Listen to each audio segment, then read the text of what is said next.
What's up, Cancer? Welcome to your monthly horoscope for February 2023. I'm happy to tell you that those retrogrades that have been bothering you are leaving you alone now, and we are starting afresh, a new beginning, and things are moving forward. Now, Mars has been impacting your 12th house since last October, so perhaps you've been feeling more emotional than usual. I mean, you're a water dom, you're dominated by the moon, so you are an emotional being. You are a sensitive being, and sensitive and emotional is beautiful and empowering, okay? Let me just emphasize on that. From one water dom to another, listen, water is mystical, magical, you already know, but Mars has been impacting you, especially in your psyche and your subconscious. So you may have felt a little more frustrated. You may even had some old emotions from the past come right up to the surface, and perhaps just like your mental health has not been just the best in the last couple of weeks or the last couple of months, and that's because Mars has been in your 12th house, impacting your subconscious. It perhaps has been making you feel like you're a little isolated or withdrawn from the world, and you've been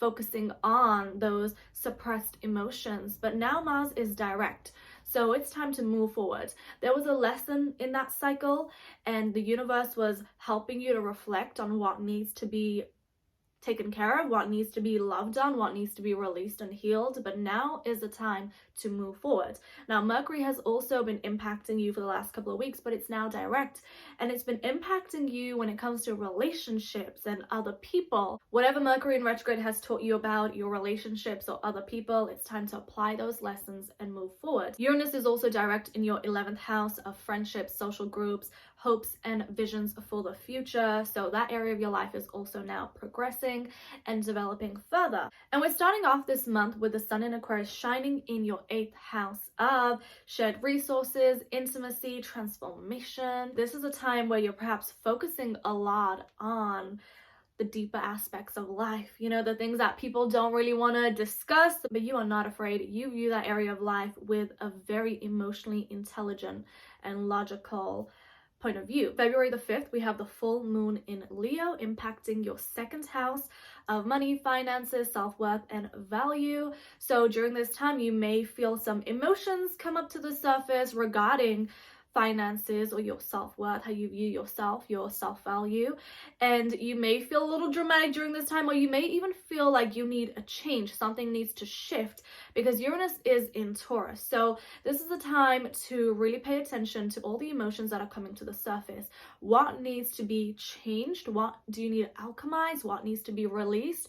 Take the time to really focus on the thoughts and the emotions that are coming in your awareness on February the 5th. On February the 11th, Mercury moves into Aquarius, entering your 8th house. So this is a time where you may be thinking outside of the box when it comes to intimacy, shared resources, when it comes to your psyche, the occult, the mysteries of the world. You may be very creative, very intellectual during this time. You may be thinking about things from a different lens, and your mind is just going to be very stimulated during this time.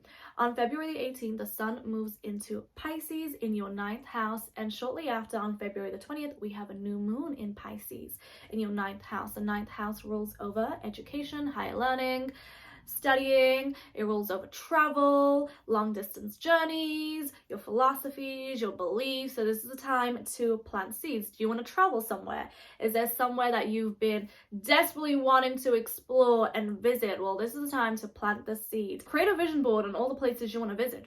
Get in a ritual, baby, because this is your time to manifest. On February 20th, we also have Venus that moves into Aries in your house of career, work, goals, and ambition. So you're probably feeling very social, very creative. Venus is shining in your 10th house, and whatever you want, you're going to be magnetic. You are going to manifest it. So to all my Cancers, have a beautiful, mystical, magical month, and keep on manifesting.